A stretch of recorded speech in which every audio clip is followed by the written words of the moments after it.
ஊருக்குள்ள எங்க போனாலும் இத பத்தி தான் பேச்சு. சாப்பிட்டு பார்த்துட்டு வீடியோக்குள்ள போலாம். பிஸ்காஃப்.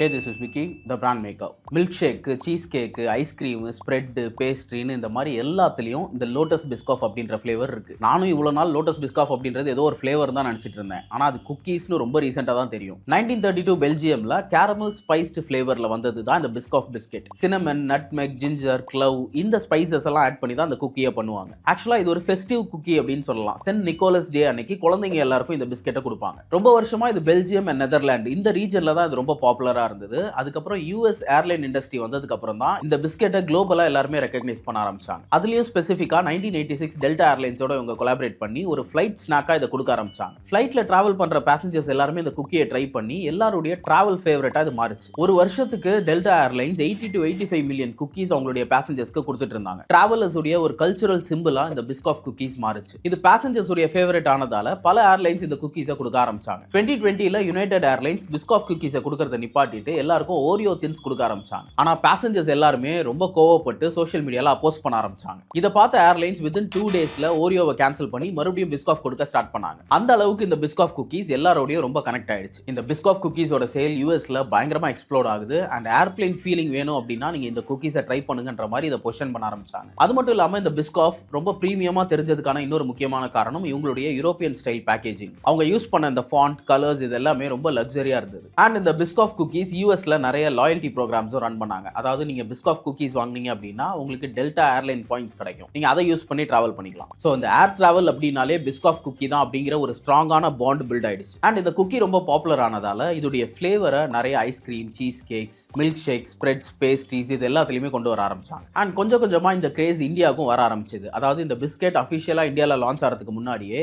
ஃபாரின்ல இருந்து யாராவது வராங்க அப்படின்னா அவங்கள இந்த குக்கீஸ் வாங்கிட்டு வர சொல்லி நிறைய பேர் இன்சிஸ்ட் பண்ணாங்க. அண்ட் ஃபைனலி இந்த பிராண்ட் இப்போ அஃபிஷியலா இந்தியாலையும் லான்ச் பண்ணியிருக்காங்க. இப்போ இந்தியாலையும் சோஷியல் மீடியால நிறைய பேர் போஸ்ட் பண்றதை பார்த்துருப்பீங்க. இந்த பிஸ்காஃப் குக்கீஸ், ஐஸ்கிரீம்ஸ், டெசர்ட்ஸ் இது எல்லாமே ட்ரை பண்ற மாதிரி வீடியோஸ் நிறைய போஸ்ட் பண்ணிட்டு இருக்காங்க.